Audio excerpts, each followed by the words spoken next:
Hello viewers, today for initial checkout we have a set of Uniden telephones.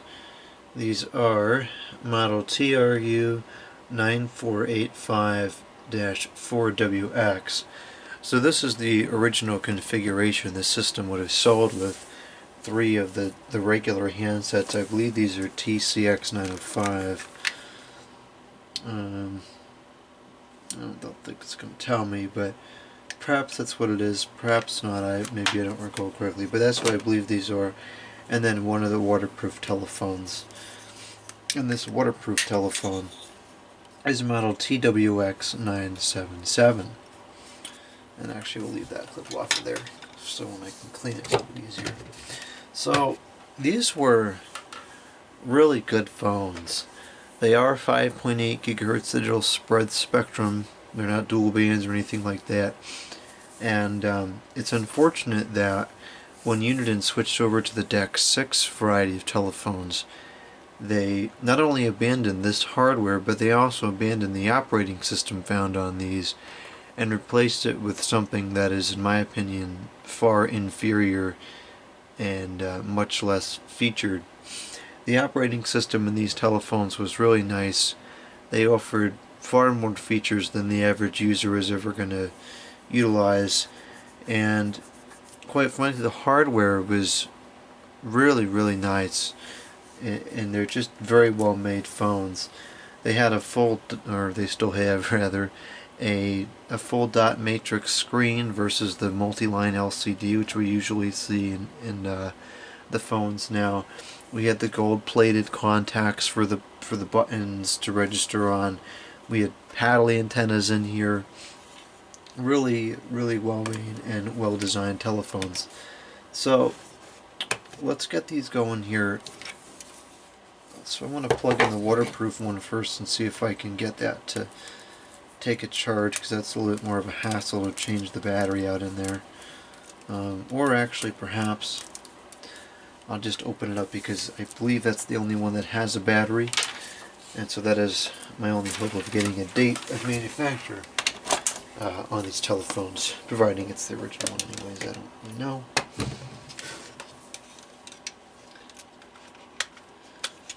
Get that connected, and power up the base here as well.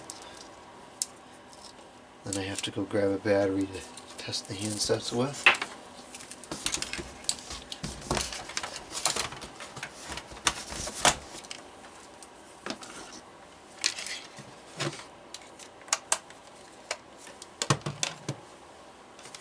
Got that cool splash screen on there, the Uniden splash screen when it starts up. And these telephones, they actually will still resell for quite a bit of money. Of course, back in the day when these were new, you paid quite a premium for these telephones, upwards of like $200 and something for a 2-handset system or a 3-handset system. And they don't go for quite that much anymore, but if you have, especially the two-line ones, the two-line models are very sought after, as well as the waterproof ones. So if you have a two-line system or a waterproof system and you've got 4 or 5 handsets, you can put that on eBay and list it for $100 something, almost $200, and people will buy it because people like these phones, and they just last a long time and they have a lot of good features. So anyways, let's get this going here. I'm going to open this up actually to see if what kind of battery it got in here. Perhaps get a date code off of it.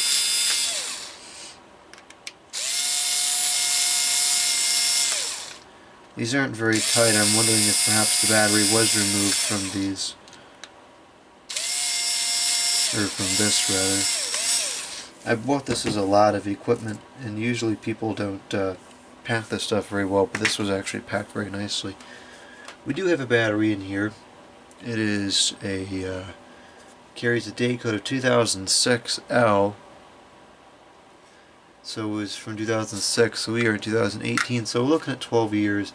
It's made by BYD, which they didn't make the greatest batteries. The good ones were made by GPI, and Uniden used the GPI batteries for years, going all the way back to the 90s. and those batteries lasted forever. I've got plenty of GPI batteries that I have in 900 megahertz phones, and these phones as well, from the late 90s and the early 2000s, that still work fine. Well, anyways, let's charge this up and just see if perhaps, how come this isn't working here? There we go, wasn't sitting in the cradle correctly. I'm not sure if that'll take a charge or not. It may. Perhaps we'll have to wake it up a little bit here.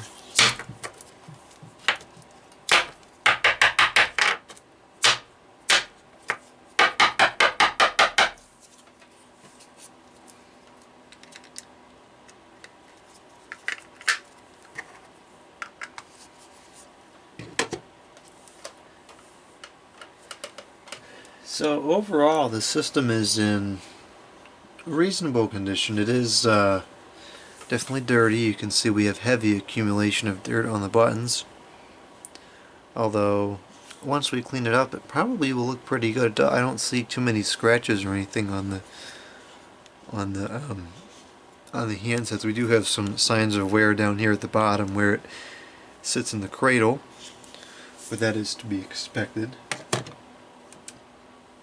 So their handset looks to be about the same.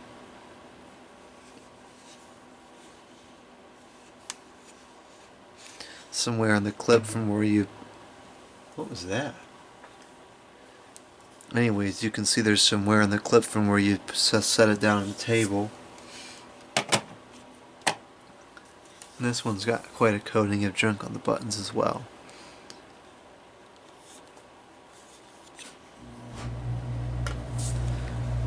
Alright, I'm going to take this battery out of here. I'm going to put it in one of the regular phones and see what happens. Because sometimes these waterproof phones, they don't have the greatest charging.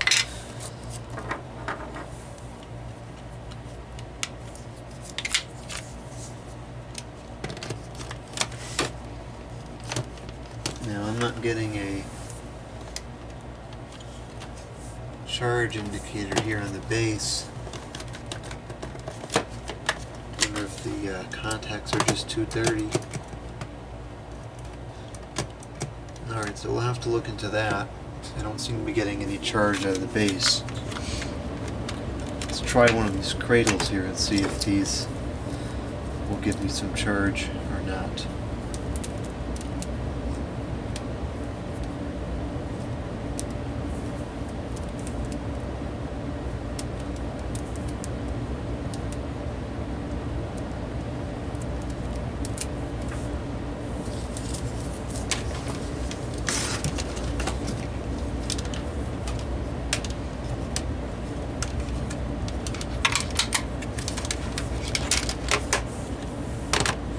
We do have charge there. The charge light isn't too happy with this battery.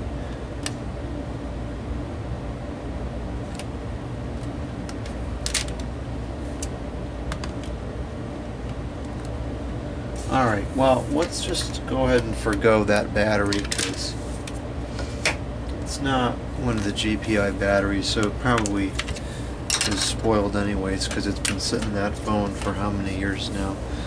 So I'll just put that in the recycling pile and I'll grab a new battery over here. And we'll use this battery to do the test. This is a Fluorion battery, BT909. It's not the same physical size. The one that goes in this phone, well, actually you could see it here. It's a little bit taller, but I mean, it's the same everything else, you know. It's the same width, so it'll still fit in the phone, and it's the same voltage. This one's actually a bit higher capacity. So we'll plug this in here, and you'll see it fits perfectly fine. And I use these batteries just because it's what I got on hand and they work fine. So there's that. Looks like this is working. You can see the screen on these is pretty nice. Not that it's necessarily a high resolution screen, but it certainly provides a better picture, I guess, than the regular old 3-line LCD screens that we have. Now it looks like this is deciding it wants to charge with this battery in it, so perhaps that was just a fault of the battery. Now let's see if this will connect to the base. Looks like it has connected. You can hear the relay clicking on and off. Or perhaps you couldn't because the furnaces are running, I don't know. But these do have the audible relay. Let's see what kind of ringtones we had on here. It's on a flicker. This button is starting to wear out. It's not too bad though.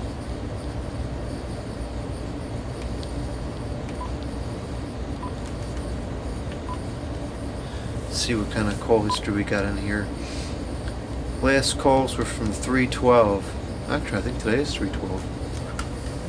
Let's see. No, today is 38. A little in the future today. So these have been out of service for at least a year. And it looks like we got quite a few calls. We got 312, 310, 10, 10, 9, 9, 8, 7, 7, 6, 4, 3, 3, 3, 2, 2, 2, 2, 2, 1, 227, 27, 23, 23, 22. So they got a fair number of calls, and we got some different numbers in the readout too. So I think these phones were used moderately. Let's see here.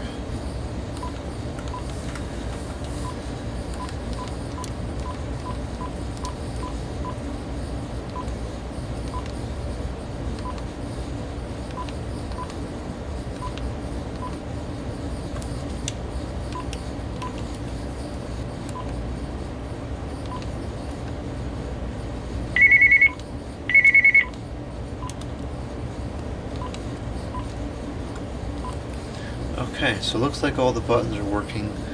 Let's go ahead and call the test phone. I gotta get this plugged into the phone line.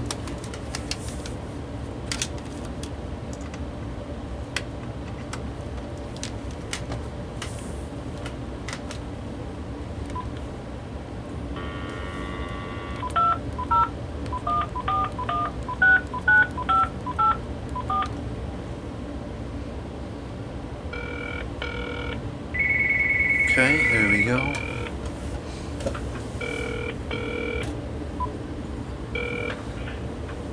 Hello? We're gonna have a feedback freak show.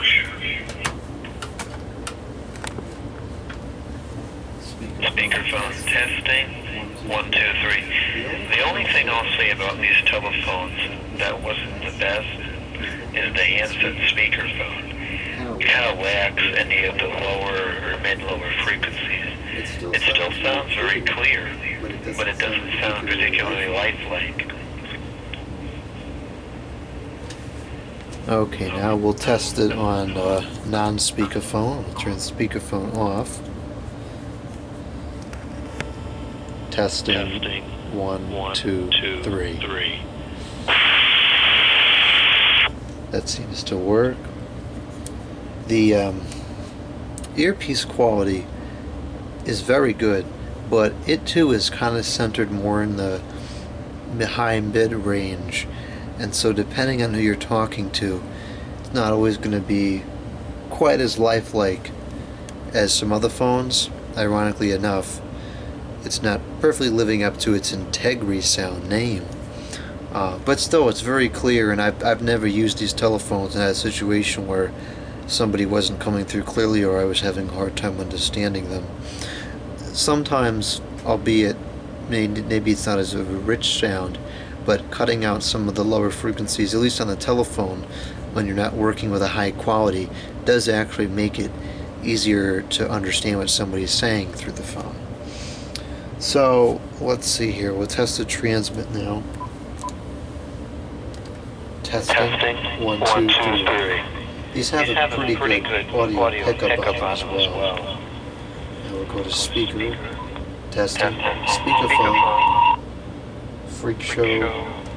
Okay, I'm going to put this on hold so I don't have to keep making a million calls. And I'll switch over to another handset. So we'll take this battery out. This handset is ready to go.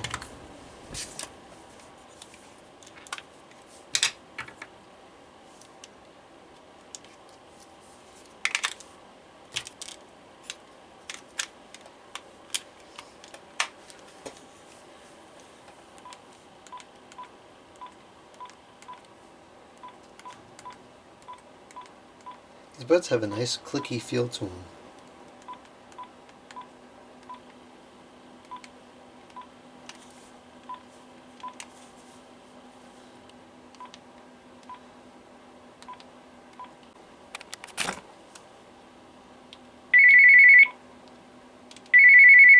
This button isn't working the greatest. Alright, let's turn this on. And we'll do a transmit test since this other phone is already on. Hello. Okay, that seems to work.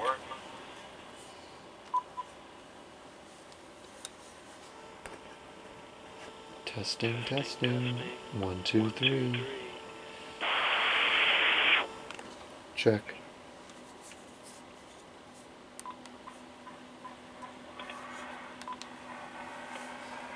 Hello. Speakerphone test. 1, 2,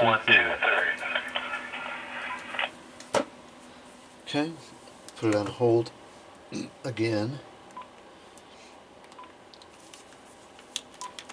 Oh jeez.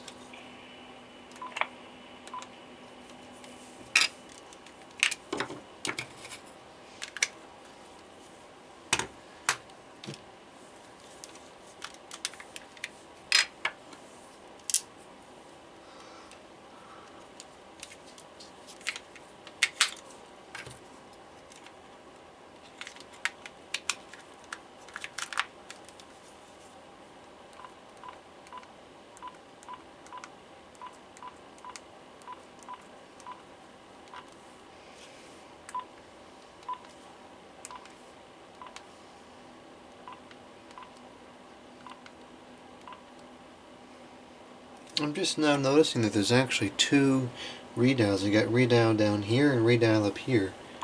That's kind of odd that it would be redundant like that.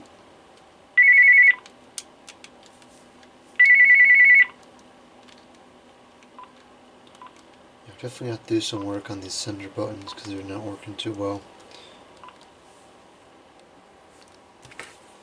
Hello. 1, 2, 3. That's awfully loud. Check. Testing.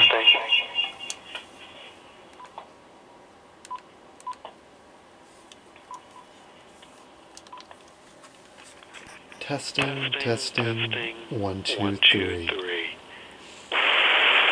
Hello. Check. Oh, jeez, the battery cover's not even on correctly. Gotta get that battery cover fixed. Alright, hold this one more time. Take this off before we have a problem. Actually, I gotta hold it 2 more times. We gotta do this waterproof phone and the base.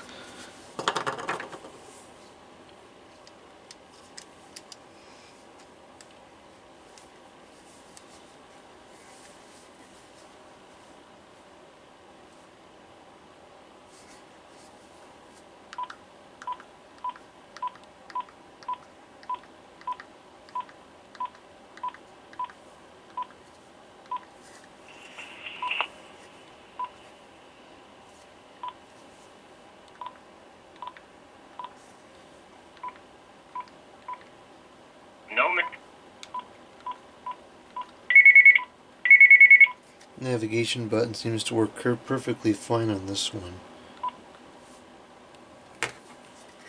Hello? You can tell that the audio pickup on the waterproof phone is significantly reduced. We're not getting any feedback whatsoever here. Hello? There it goes.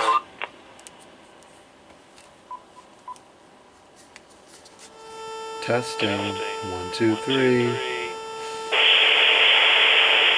Hello? Check. 1, 2, 3. Echo. Echo. Okay, we'll mute this one more time. And now we'll go on to the bass. And this is probably going to be a big feedback freak show because it's only speakerphone. Check. Perhaps turning the volume down may alleviate that issue a bit. Hello. Okay, that alleviates the issue a bit. The bass speakerphone sounds good. And testing. 1, 2, 3. Feedback freak show.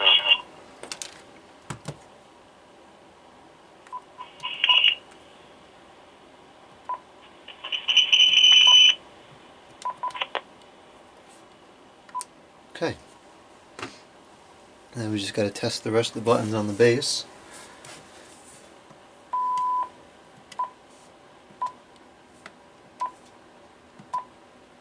No handset's connected, so that's not going to do any good.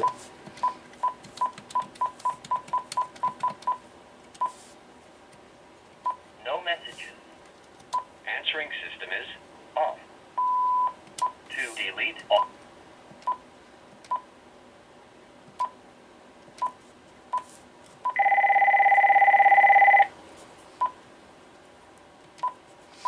Oh, I guess we gotta record a message on here. Record a test message. So I'll change the phone line over here. And I guess just for good measure I'll connect one of these so we have it working. Because these actually do have some cool answering machine features on the handset. Alright, let's see here. Menu, answer setup, greeting option. Hello, this is Dave and Kathy Gross. I'm sorry we're not available to answer the phone right now, but if you leave your name, number, and a brief message, we'll be happy to return your call. Thank you very much. Bye-bye. Okay, we're going to record a new greeting. Record greeting. This is the only digital answering machine I've used that really has a lifelike sound to the recordings. This is the only digital answering machine I've used that really has a lifelike sound to the recordings. Both this model, the 94XX series, and the 88XX series, both have really phenomenal answering machines. Because most of the answering machines, even on the higher end phones, if they're digital, they just don't sound that good. This one actually sounds really good. So let's see here. What's the security code? Set 269. Ring time. We're going to do 2 times, and we're going to turn. That's fine. We're going to turn the call screen off.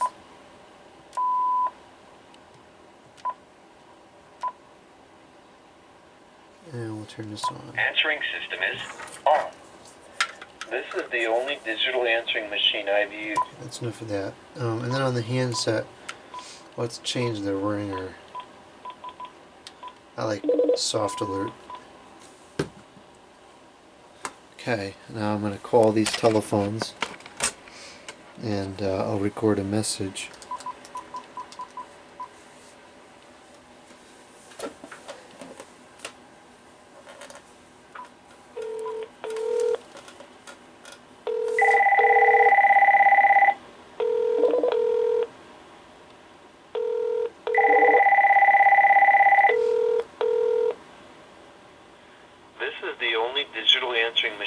used that really has a lifelike sound to the recordings.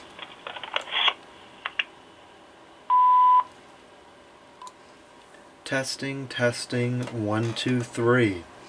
This should have a very good sound quality to it. Now one of the features I really like about this telephone is that on the handsets we have the option to screen the messages. Of course this will cause a feedback, but now you can hear that it's screening on the handsets. And you can cut it off as well, which is really neat. Goodbye. And this should release the line any second now. Here we go. And we should have message indicator up at the top there. Which is kind of interesting because there's no section for the light, it just shows up, which is kind of cool. And we have that message alert thing which drives me up the wall. New message. Message 1. Testing, testing, 1, 2, 3. This should have a very good sound quality to it. Now one of the features I really like about this telephone is that on the handsets we have the option to screen. End of messages. Okay. To delete all. So as you can hear, that answering machine really sounds pretty good. Anyways, it looks like all this stuff works. So, well actually we didn't test these cradles here. Probably should test these cradles and make sure those are good. We know the waterproof one works, I tried it before. Doesn't fit in there correctly without the battery cover on. Let's see, cradle number 1, charging. And let's get cradle number 2 out and make sure that works. And then we will move on to the refurbishing and the repair. Clean it up. We'll refresh the conductive material on the center navigation button if needed. And these will be ready to go. Okay, that is charging as well. Thank you for watching. Goodbye.